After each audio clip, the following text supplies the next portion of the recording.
Mesdames, Messieurs, mes chers concitoyens, chers amis, nous sommes rassemblés ce soir pour, comme tous les ans, célébrer notre fête nationale et par là même la Révolution française qui a été ressentie au XIXe siècle comme un immense souffle de liberté par-delà le monde, que ce soit pour les peuples des nations existantes ou pour les peuples qui s'en sont inspirés pour se rassembler.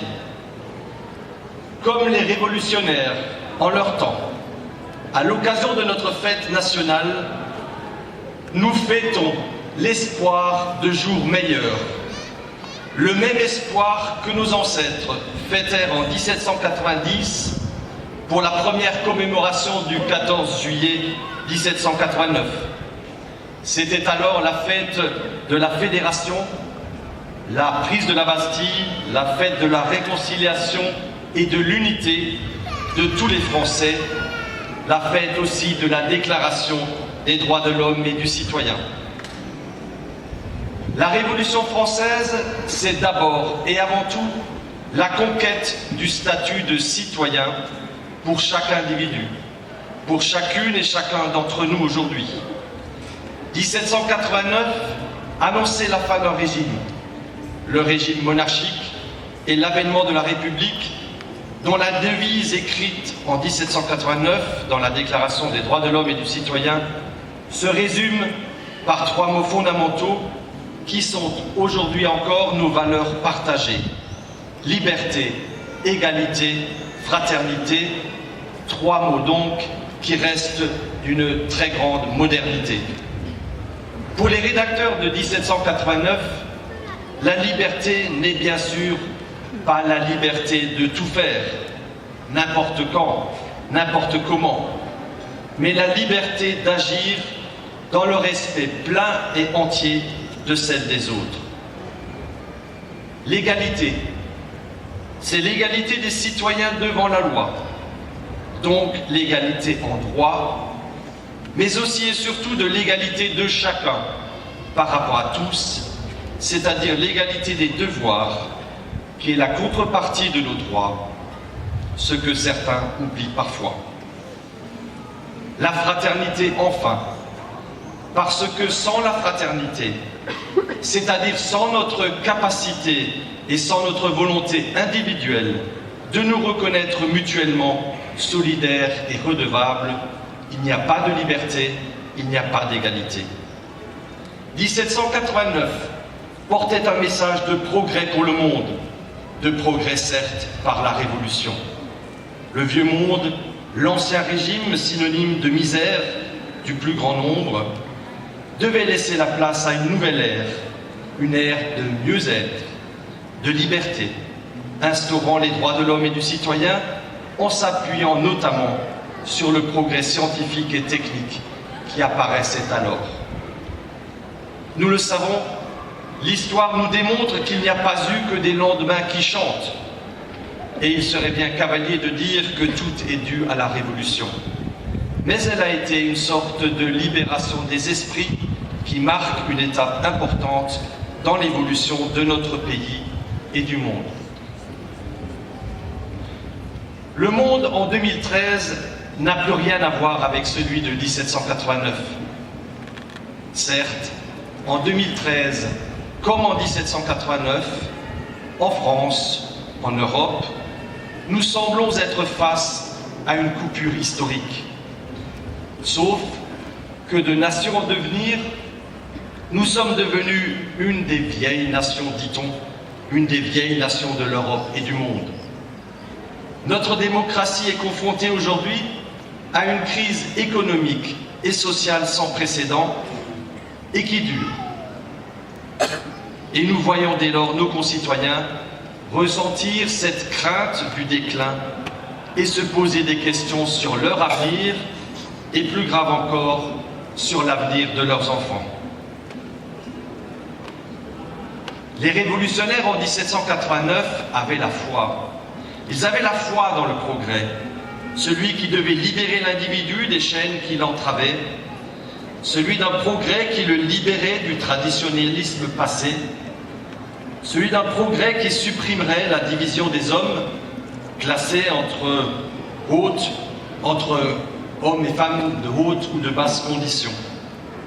Ils avaient, ces révolutionnaires, la foi dans le progrès des connaissances de l'homme, de sa civilisation et de sa maîtrise de la nature. Aujourd'hui, le progrès représente une ambition et une vision d'avenir que nous semblons avoir perdue. Et je dirais même plus, c'est pour beaucoup une ambition et une vision d'avenir qui peuvent faire peur.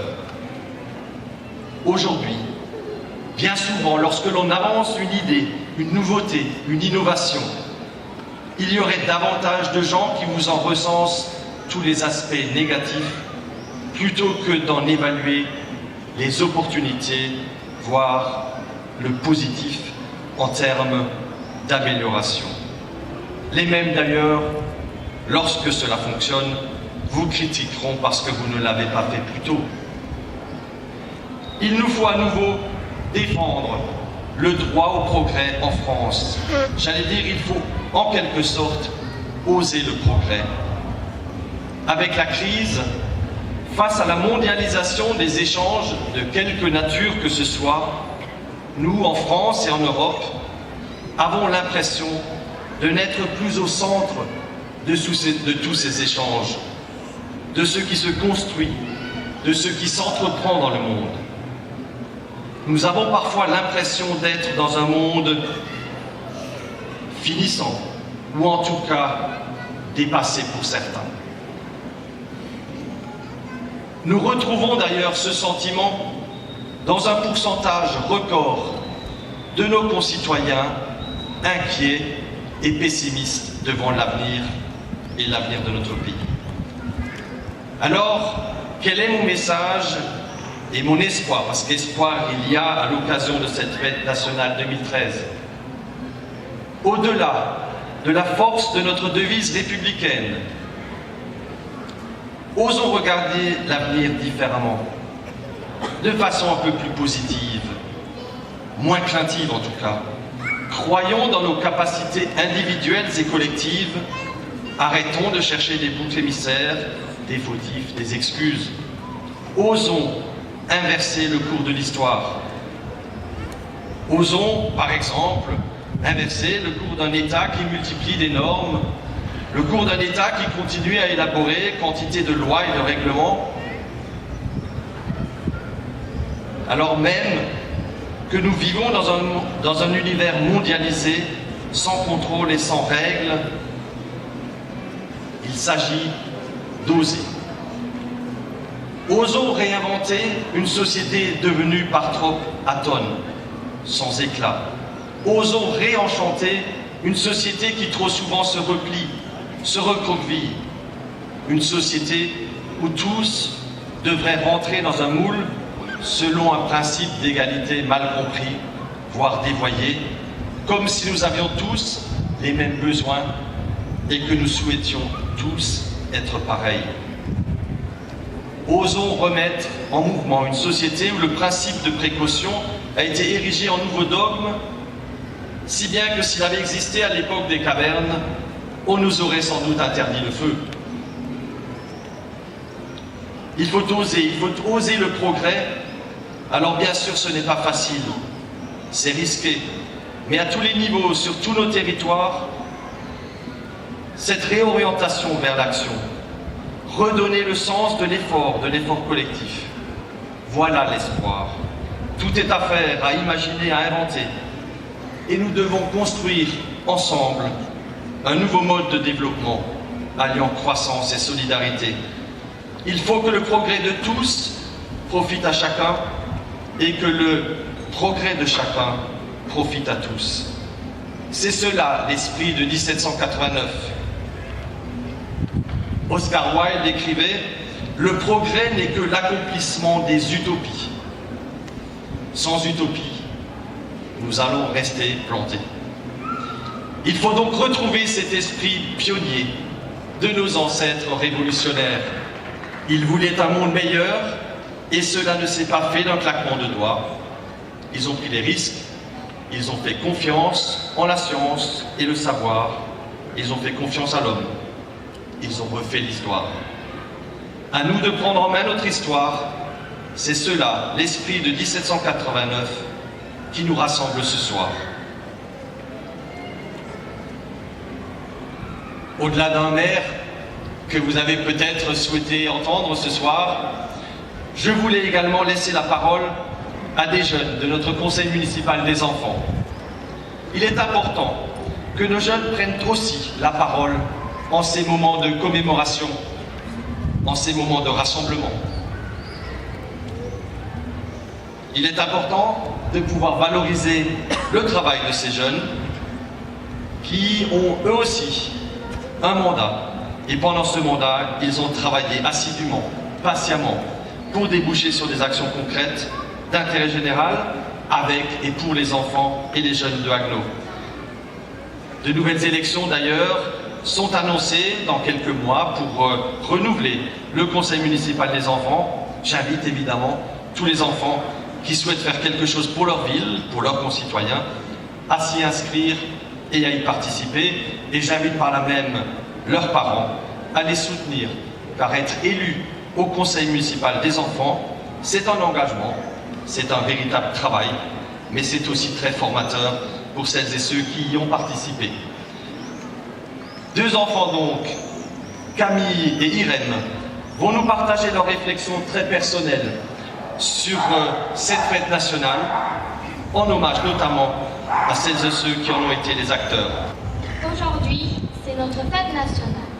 Depuis 224 ans, après des siècles de monarchie et d'obscurantisme, la démocratie s'est imposée comme principe fondateur de notre pays. Aujourd'hui, c'est un jour de fête. Nous célébrons ces femmes et ces hommes qui se sont battus. Voilà plus de 2 siècles pour défendre des idéaux de liberté, d'égalité et de fraternité. C'est grâce à ces femmes et à ces hommes que nous avons pu grandir dans un pays où nous ne sommes pas enfermés, où nous pouvons nous exprimer, où nous allons à l'école, où nous pouvons pratiquer notre religion. C'est grâce à ces femmes et à ces hommes que nous avons pu grandir dans un pays, quelle que soit la couleur de notre peau, notre origine sociale, notre physique, notre accent, nous avons tous les mêmes chances et nous avons tous les mêmes droits. C'est grâce à ces femmes et à ces hommes que nous avons pu grandir dans un pays où on rejette l'intolérance et l'intégrisme, où la solidarité existe, où on accepte l'autre avec toutes ses différences. Tout cela, nous nous en rendons compte aujourd'hui. Ces droits que nous avons toujours connus ne sont pas tombés du ciel, et c'est notre responsabilité maintenant de les préserver tous ensemble. Nous, élus du conseil municipal des enfants, nous souhaitons vous dire à tous, tout ce que vous trouvez naturel aujourd'hui ne l'a pas toujours été. Ne l'oublions pas. Continuons tous ensemble à respecter ce combat. Bonne fête à tous.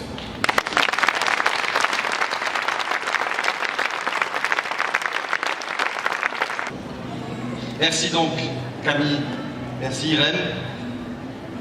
Vous nous avez démontré que l'âge n'est pas un critère pour s'engager, pour sa cité et pour les autres. Je voudrais, avant de conclure ce propos, adresser à nouveau mes félicitations à l'Orchestre d'Harmonie, son chef, à la batterie fanfare, sa chef, qui nous ont donc lancé ces festivités 2013 pour notre fête nationale avec ce concert tout à fait remarquable. Je voudrais également vous rappeler le programme de demain, puisque nous nous retrouverons tout d'abord à 10h pour le traditionnel office religieux qui aura lieu cette année à l'église Saint-Nicolas. Et je vous donne ensuite rendez-vous pour la non moins traditionnelle cérémonie militaire à partir de 11h rue du Maréchal Foch. C'est un des temps forts de notre 14 juillet. Et cette cérémonie à laquelle les Haguenoviens tiennent beaucoup, mon général, c'est aussi pour nous l'occasion de marquer encore et toujours la qualité des liens qui unissent la nation et son armée. J'invite donc chacune et chacun à venir nombreux demain, rue du Maréchal Foch. Ça sera aussi une façon pour nous de témoigner notre reconnaissance pour les forces armées qui sont souvent déployées sur des territoires et en opération extérieure, loin de leur famille, et pour les unités basées dans la garnison de Haguenau, c'est une très belle illustration du soutien que nous voulons leur apporter en venant demain matin. Pour finir ce week-end tricolore, et cette année, vous l'avez remarqué, il n'y a pas de menace sur la météo, ce qui est quand même un gros plus. Je peux d'ores et déjà vous inviter, en tout cas l'Office des sports et loisirs vous invite pour un concert demain en soirée, Quai des Pêcheurs, le concert 2013 donné par la Choucroute dans le cadre de sa tournée estivale. Et je ne doute pas que nous serons très heureux de les retrouver avec tout leur talent et leur bonne humeur. Voilà. Après l'hymne national qui va clore cette allocution, il nous reste évidemment à profiter de ce 13 juillet au cœur de la ville, avec des places, des ambiances musicales, des bals, et puis évidemment à partir de 23h15, le feu d'artifice. Excellente fête nationale à toutes et à tous. Vive Haguenau, vive la République et vive la France.